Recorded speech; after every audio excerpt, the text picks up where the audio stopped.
A populist grassroots movement that began in France, the Yellow Vests. Commenters pointed out echoes of the French Revolution in the protests that started last month. Hundreds of thousands of people protested in the streets against the government of President Emmanuel Macron, calling for an end to tax reforms they claim put a disproportionate burden on the working and middle classes. Roon-hee has this report. The Yellow Vest movement is named after the neon vest French drivers are required to carry in their vehicles in case of a roadside emergency.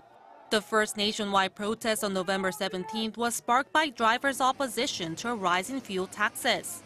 The French government had planned to raise taxes on gasoline and diesel from January as part of President Emmanuel Macron's policy of reducing the country's dependence on fossil fuels and funding investment in renewable energy.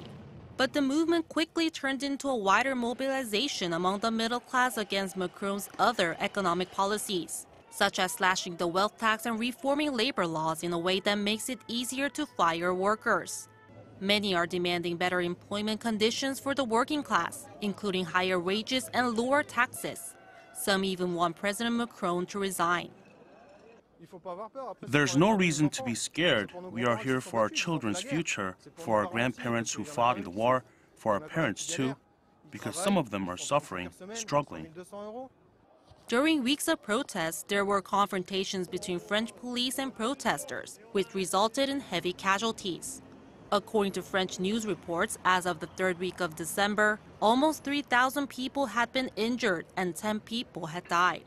To quell the violence, President Macron dropped a plan to hike fuel taxes and announced measures to raise wages for the workers making the least and to cut taxes for pensioners.